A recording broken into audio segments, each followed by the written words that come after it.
Hello everyone, welcome you all the strugglers on your own channel the unlimited struggler. आप सभी strugglers का आपके अपने चैनल द अनलिमिटेड स्ट्रगलर में एक बार फिर बहुत बहुत स्वागत है। आज के इस टॉपिक में जो स्ट्रैटेजिक एनालिसिस और मैनेजमेंट की सीरीज़ में है उसमें हम डिस्कस करेंगे स्ट्रैटेजिक चेंज क्या होता है, what is the meaning of strategic change, कितनी तरह का स्ट्रैटेजिक चेंज होता है, मतलब इसके टाइप कौन कौन से होते हैं, स्ट्रैटेजिक चेंज की डेफिनेशंस डिस्कस करेंगे और रेसिस्टेंस टू चेंज हम डिस्कस करेंगे और कौन कौन से फैक्टर हैं जो इम्पॉर्टेंट होते हैं और जो रेसिस्टेंट टू चेंज के लिए हमें फोर्स करते हैं। इसी के साथ चेंज एजेंट के बारे में थोड़ा सा पढ़ेंगे और लेवल्स ऑफ चेंज के बारे में हम डिस्कस करेंगे। वीडियो स्टार्ट करने से पहले आप लोगों से रिक्वेस्ट रहेगी कि हमारे चैनल द अनलिमिटेड स्ट्रगलर को आप सब्सक्राइब कर लें और बेल आइकन को हिट कर लें ताकि आपको हर आने वाली लेटेस्ट वीडियो की इंस्टेंट नोटिफिकेशन मिलती रहे। हमारा फेसबुक और इंस्टाग्राम पेज है द अनलिमिटेड स्ट्रगलर के नाम से, उसको लाइक करें और फॉलो करें ताकि हर एजुकेशन सेक्टर का अपडेट सबसे पहले आप तक पहुंचे। हैंड रिटन नोट्स पेपर 1 और पेपर 2 मैनेजमेंट के सॉफ्ट फॉर्म में और हार्ड फॉर्म में दोनों तरह से अवेलेबल हैं। अगर आपको चाहिए तो आप दिए गए नंबर से कॉल कर सकते हैं, व्हाट्सएप कर सकते हैं, आपको नोट्स अवेलेबल करवाए जाएंगे बिल्कुल मिनिमम प्राइसेस पे। तो आइए डिस्कस करते हैं व्हाट इज़ स्ट्रैटेजिक चेंज। देखिए, सबसे पहले हम चेंज को समझेंगे। चेंज क्या होता है, तो चेंज की एक डेफिनेशन दी है वैकार्ड एंड डायर ने 1983 में। Change denotes to cope development of touching from an unacceptable present status to a preferred state. देखिए, चेंज क्या होता है, दो स्टेट यहाँ पे बताई गई है। एक तो प्रेजेंट स्टेट है जो हमारा वर्तमान है, जिसमें हम रह रहे हैं इस समय, इस पॉइंट ऑफ टाइम पे हम कोई सिचुएशन फेस कर रहे हैं, किसी सिनेरियो में जी रहे हैं। दूसरी स्टेट बताई है प्रेफर्ड स्टेट। प्रेफर्ड स्टेट जो अभी हमने प्रेफर की है, मतलब अभी हमारा एक्सपेक्टेशन है कि हमको ऐसा करना है या ऐसा होगा, या हमने ऑब्जेक्टिव लिया है कि हम ये चेंज करेंगे, हम इस तरह की कोई अचीवमेंट करेंगे, तो वो जो अभी आएगी। तो प्रेफर्ड स्टेट वो है जो अभी आएगी और प्रेजेंट स्टेट वो है जिसमें हम एट प्रेजेंट रह रहे हैं। तो चेंज क्या है, एक डेवलपमेंट है। कैसे डेवलपमेंट, जिसमें हम प्रेफर्ड स्टेटस को टच करते हैं या प्रेफर्ड स्टेटस तक जाने की कोशिश करते हैं और चले जाते हैं। किससे, अपने प्रेजेंट स्टेटस से। तो जब हमारा प्रेजेंट स्टेटस चेंज हो जाता है और जो हमारा प्रेफर्ड या एक्सपेक्टेड या हमारा जो गोल है उसको हम अचीव कर लेते हैं, उसको हम चेंज बोलेंगे, उस डिफरेंस को चेंज बोलेंगे। अब बात आती है स्ट्रेटेजिक चेंज की। तो स्ट्रेटेजिक चेंज क्या होता है, change in the content of a firm's strategy as defined by its scope, resource deployment, competitive advantages and synergy. Hofer and Schendel 1978 में डेफिनेशन दिया था कि स्ट्रेटेजिक चेंज क्या होता है। स्ट्रेटेजिक चेंज एक ऐसा फिनोमिना होता है, ये ऐसा प्रोसेस होता है जिसमें जो फर्म की स्ट्रेटजी है, स्ट्रेटजी मैंने पहले ही डिस्कस किया है, एक long term course of action, ठीक है, उसमें चेंज किया जाता है उसके स्कोप को। स्ट्रेटजिक स्कोप की बात यहाँ आ रही है, उसके विजन, मिशन, गोल्स, ऑब्जेक्टिव, उन सबको मद्देनजर रखते हुए। उसके रिसोर्सेज में, कॉम्पिटिटिव एडवांटेजेस में जो उसके स्ट्रॉन्ग पॉइंट्स हैं, उसकी सिनर्जी में, ठीक है, सिनर्जी मतलब जब हम किसी दूसरे के साथ टाई अप करते हैं, अमलगामेशन करते हैं, दैट इज सिनर्जी, उससे हमें सिनर्जी के बेनिफिट्स मिलते हैं। तो इस तरह का हम कुछ डेवलपमेंट करते हैं बिजनेस पॉइंट ऑफ व्यू से या अपने बिजनेस में, ठीक है, एक प्रेजेंट स्टेट से वहाँ भी एक एक्सपेक्टेड स्टेट में हम शिफ्ट होते हैं, उसको हम स्ट्रेटजिक चेंज बोलेंगे। माने जब हम अपनी स्ट्रेटजी में कुछ अमेंडमेंट्स करते हैं, ठीक है, और स्ट्रेटजी में कुछ चेंज लाते हैं, उसको स्ट्रेटजिक चेंज बोला गया है। टाइप ऑफ चेंज कितने तरह के होते हैं स्ट्रेटजिक चेंज, जनरली 4 तरह के स्ट्रेटजिक चेंज होते हैं। सबसे पहला है एवोल्यूशन। एवोल्यूशन एक ऐसा चेंज होता है जो अपने आप होता रहता है किसी भी ह्यूमन बीइंग की लाइफ में या सोसाइटी में या मतलब किसी रीजन में, जो धीरे धीरे होता रहता है। जैसे हम ह्यूमन बीइंग है, आज हमारे पास गाड़ी है, ठीक है, घर है, सड़कें हैं, इंफ्रास्ट्रक्चर बहुत अच्छा है, मोबाइल फ़ोन्स हैं, लेकिन अगर हम बात करें 100 साल पहले की, 500 साल पहले की, 1000 साल पहले की या 2000 साल पहले की, तो हमारे पास ऐसा कुछ नहीं था। तो धीरे धीरे धीरे धीरे necessity is the mother of invention जैसे ही हुआ, तो हमने बहुत सारी चीज़ें अचीव की, बहुत सारी चीज़ें डेवलप की और बहुत सारी चीज़ें हमने अब अपनाई। तो अपने आप ये सारी घटनाएं घटी, अपने आप सब कुछ चेंज हुआ, उसको हम एवोल्यूशन बोलेंगे। ये बहुत स्लो प्रोसेस होता है। इसके बाद आती है एडेप्शन। एडेप्शन भी एक चेंज का टाइप है जो एवोल्यूशन से काफ़ी ज़्यादा अधिक पावरफुल बोल सकते हैं उसको, और अलग भी बोल सकते हैं। एडेप्शन का मतलब जब हमको कोई चीज़ अच्छी लगती है और हम उस चीज़ को अपनाते हैं, मतलब हमने खुद वो चीज़ अडेप्ट की। जैसे मैंने किसी की अच्छी आदत देखी और उसको मैंने अपना लिया और मैं भी वैसा ही करने लगा। जैसे कोविड-19 है, अभी क्या हुआ, अभी बोला गया कि बहुत ज़्यादा हाथ धो, जितना टाइम लगे 5-10 बार, जब भी कुछ भी करो आप हाथ धो बार बार। तो ये चीज़ हम कर रहे हैं, रेपिटेडली कर रहे हैं। एक टाइम ऐसा आएगा कि हम इस चीज़ को अडेप्ट कर लेंगे, कुछ भी करने के बाद हाथ धोएंगे। तो इसको हम अडेप्शन बोलेंगे। हमने वो चीज़ चाहे वो सर्कमस्टांसिस के अकॉर्डिंगली या अपनी विल से या फोर्स से कैसे भी, लेकिन हमने अडॉप्ट जरूर कर ली, तो उसको अडॉप्टिव चेंज बोलेंगे। इसके बाद आती है रेवोल्यूशन। रेवोल्यूशन एक ऐसा चेंज होता है जो एवोल्यूशन और अडेप्शन दोनों से ही काफ़ी ज़्यादा पावरफुल होता है। एक ट्रांसफॉर्मेशनल चेंज। ट्रांसफॉर्मेशनल चेंज मतलब इस तरह से कि जब साइमल्टेनियसली बहुत सारे लोग, पूरी कम्युनिटी, पूरी सोसाइटी एक इनिशिएटिव लेती है कि अब हम इस तरह से कुछ करेंगे, अब हम पुराना ये रीति रिवाज छोड़ेंगे, अब इस तरह से हमारा जो है वो आगे का सिनेरियो रहेगा, हम पुरानी ये चीज़ों को कट करेंगे, इसकी जगह पे ये चीज़ लाएंगे, सबको यही चीज़ करनी है, उसको हम रेवोल्यूशन बोलेंगे, एक तरह की क्रांति। इसके बाद बात आती है रिकंस्ट्रक्शन की।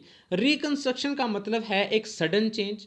जैसे मान लो फर्म है कोई, उसमें कोई फॉल्ट आ गया, उसमें कोई फंक्शनैलिटी ठीक नहीं हो रही है, उसकी कोई परफॉर्मेंस अच्छी नहीं आ रही है, तो उसमें एकदम हमने स्ट्रेटजी चेंज की कि ये हमको नहीं करना है, अब हमको इस तरह से करना है, लेकिन होता वो भी एक प्लान्ड चेंज है।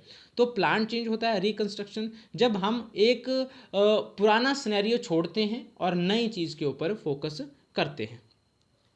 अब बात आती है बैरियर्स टू स्ट्रेटेजिक चेंज, कि स्ट्रेटेजिक चेंज के अगेंस्ट जो बैरियर्स आती हैं, जो उसमें बाधा उत्पन्न करती हैं, कौन कौन सी चीज़ें हैं। देखिए, स्ट्रेटेजिक चेंज की बात आती है तो बहुत सारे फैक्टर जो हैं वो इन्फ्लुएंस करते हैं, यहाँ पे इम्पैक्ट करते हैं, और बहुत सारे फैक्टर जो हैं वो बैरियर्स हो सकते हैं।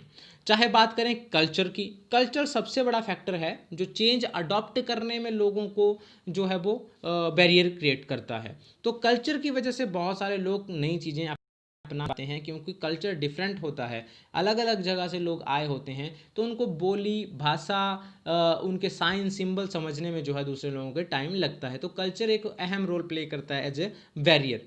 इसके बाद बात आती है टेक्नोलॉजी की। टेक्नोलॉजिकल चेंज भी एक बहुत बड़ा बैरियर है। लोग नई टेक्नोलॉजी अडॉप्ट नहीं कर पाते हैं, जैसे बैंकिंग में हुआ, बूढ़े लोग थे, कंप्यूटराइजेशन बैंकिंग में हुई तो उनको नहीं आता था कंप्यूटर पे काम करना, तो आज भी मतलब एक प्रोसेसिंग के लिए, एक ट्रांजैक्शन के लिए वो काफ़ी ज़्यादा टाइम जो है वो लगा देते हैं। इसके बाद बात आती है कंपटीशन की। ठीक है, कंपटीशन इंक्रीज हो गया, आप कंपटीशन के हिसाब से compete नहीं कर पा रहे हो, आपके जो क्या कहते हैं मशीनरीज हैं, टेक्नोलॉजी है, प्रोसेसिंग है, वो सारी आउटडेटेड है या पुरानी है, आप उस हिसाब से नहीं कर पा रहे हो और आप जो है वो बाहर हो जाओगे कंपटीशन से। तो कंपटीशन एक बहुत बड़ा बैरियर है। इसके अलावा एनवायरनमेंट है, हमने पेस्टल एनालिसिस पढ़ा था, ठीक है, पॉलिटिकल, सोसाइटल, सोशल, इकोनॉमिक, ठीक है, और इस तरह से टेक्नोलॉजिकल, ये सारी चीज़ें बहुत बड़ा अहम रोल प्ले करती हैं बैरियर्स के रूप में। इसके अलावा हम बात करें अगर लेबर एम्प्लॉयज़ की, तो उसमें लेबर जो है वो भी रेसिस्ट करती है चेंज को, उनको ट्रेडिशनल वे अच्छे लगते हैं, नई चीज़ें उनको करना अच्छा नहीं लगता है, कई बार मोस्ट ऑफ द टाइम, जो उनको मतलब क्योंकि उनको ज़्यादा सीखना पड़ेगा उस चीज़ को, उनको ज़्यादा परफॉर्म करना पड़ेगा, इसलिए उनको ट्रेडिशनल वे अच्छे लगते हैं जिनमें उनकी स्पेशलाइजेशन होती है। तो ये भी एक बहुत बड़ा बैरियर है चेंज के लिए। इसके बाद बात करते हैं रेसिस्टेंट टू चेंज। जैसे मैंने बोला कि लेबर रेसिस्ट करती है, रेसिस्टेंट क्या होता है, जब हम किसी चीज़ को अपनाना नहीं चाहते हैं, हम कोई हमें कुछ करने को बोल रहा है और हम बोलते हैं कि मैं नहीं करूँगा या हमसे नहीं हो पाएगा, उसको हम रेसिस्टेंस टू चेंज बोलेंगे या रेसिस्टेंट बोलेंगे सिंपली। इसी तरह से अगर हम ऑर्गेनाइजेशन की बात करें, कोई नई स्ट्रेटजी अप्लाई होती है, इम्प्लीमेंट की जाती है, उसके हिसाब से पूरी ऑर्गेनाइजेशन को कोऑर्डिनेशन में काम करना है। अब कुछ एम्प्लॉयज़ हैं जिनको ट्रेडिशनल वे अच्छे लगते हैं, वो नहीं चाहते हैं चेंज करना, तो वो रेसिस्ट करते हैं उस चीज़ को कि ये क्यों लाया। जैसे बैंकिंग की मैं एग्जांपल लेना चाहूँगा यहाँ पे, कंप्यूटर आया तो लोगों ने उसका रेसिस्टेंस किया, कि पुराने लोगों ने, कि हमसे नहीं हो पा रहा है, ये अच्छा नहीं है, अब हमारा पुराने वाला हिसाब अच्छा था, इसमें गलतियाँ होने की संभावनाएं बहुत ज़्यादा है, इससे काम नहीं हो पा रहा है, बहुत सारे उन्होंने जो है वो अनरियलिस्टिक, इलॉजिकल जो है वो अजम्पशंस भी दी और बातें कही, इलॉजिकल फैक्ट्स दिए। तो वो है रेसिस्टेंस टू चेंज। अब रेसिस्टेंस टू चेंज होता क्यों है? देखिए, सबसे पहली बात आती है making people learn something new is difficult. कुछ नया सीखना मुश्किल होता है और लोग अपने आप को मुश्किल में डालना नहीं चाहते हैं, इसलिए लोग रेसिस्ट करते हैं चेंज को, मोस्ट ऑफ द पीपल। दूसरा, alterations in the persons duty, power and influence lead to resistance, कि जब भी हम इंसान की ड्यूटीज़ में, पावर्स में, उसको हम उसकी रिस्पॉन्सिबिलिटी में चेंज करते हैं तो रेसिस्टेंस आता है। अगर आप किसी को 100 यूनिट बनाने को दिए, उसको बोलोगे नहीं आज आपको 150 बनाने हैं या आज के बाद आपको 150 बनाने हैं, वो बोलेगा मेरी एक्स्ट्रा रिस्पॉन्सिबिलिटी मुझे दे दी, इतना काम मैं नहीं करूँगा, और वो मना करता है कि या तो जी ये मशीन नहीं कर पाएगी, ठीक है जी हमसे इतना ही हो पाएगा, टाइम नहीं है इतना, हमारा टाइम बढ़ाओ, हमारी पगार बढ़ाओ, इस तरह से। तो रेसिस्टेंस टू चेंज वो होता है।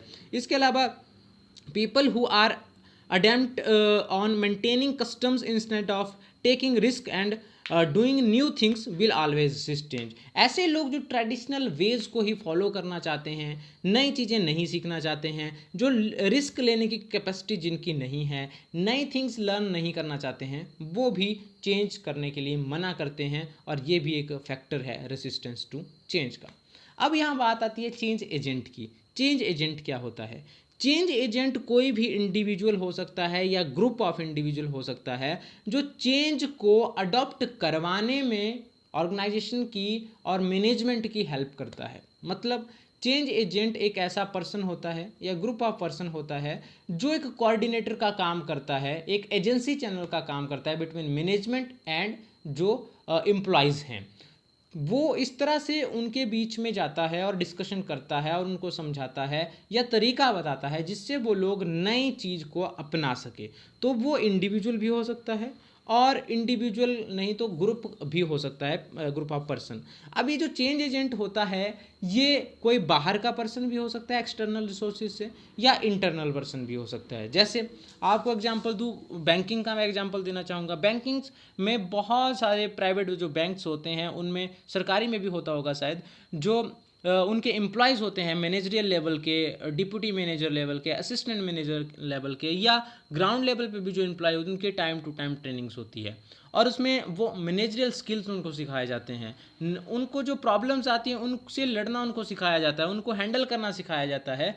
तो वो जो ट्रेनिंग प्रोवाइडर होते हैं वो एक चेंज एजेंट का काम यहाँ पे करते हैं। अच्छा, बात आती है लेवल्स ऑफ चेंज। कितने लेवल के चेंज हो सकते हैं? देखिए 3 तरह के जनरल लेवल ऑफ चेंज है। पहला इंडिविजुअल लेवल चेंज।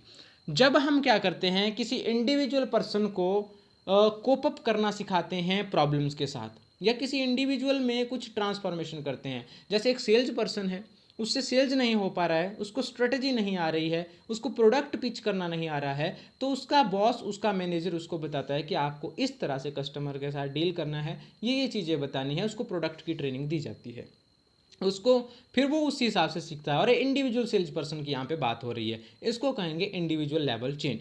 फिर आती है ग्रुप लेवल चेंज, कि जैसे मान लीजिए एक ग्रुप है, ठीक है, कुछ एक सेल्स पर्सन है, उनका एक ग्रुप है, उनको स्ट्रेस मैनेजमेंट की ट्रेनिंग दी जाएगी। तो उसके लिए एक एक्सटर्नल या इंटरनल हो सकता है कोई पर्सन हायर किया जाएगा, वो shift wise batch wise training करवाएगा और उनको बताएगा कि स्ट्रेस को कैसे मैनेज करना है आपने। तो इस तरह से उसको हम ग्रुप लेवल चेंज बोलेंगे, जब हमने ग्रुप को ट्रेन किया और चेंज किया, ट्रांसफॉर्म किया उनको। इसके बाद बात आती है ऑर्गेनाइजेशनल लेवल चेंजेस की, कि जैसे मान लीजिए आरबीआई ने कुछ नॉर्म्स चेंज किए, अगले दिन सर्कुलर आया और पूरे बैंकिंग इंडस्ट्री में वो सर्कुलर सर्कुलेट हो गया, और उन्होंने पूरी बैंकिंग इंडस्ट्री, हर एक बैंक, हर एक ब्रांच ने उसके हिसाब से अपने रूल रेगुलेशन सेट कर लिए। तो उसको बोलेंगे ऑर्गेनाइजेशनल लेवल चेंज। तो इस तरह से 3 तरह के लेवल होते हैं चेंज के। आज के लिए बस इतना ही। आई होप आपको वीडियो पसंद आया होगा। Thanks for listening, thanks for watching. Like करें वीडियो को, कमेंट जरूर करें, सब्सक्राइब करें और शेयर करें द अनलिमिटेड स्टबलर को। अगर आपकी कोई क्वेरी होती है आप मुझे मेल कर सकते हैं sksankhya666@gmail.com पे, कॉल कर सकते हैं, व्हाट्सएप कर सकते हैं 7627096162 पे। Thank you, thanks a lot.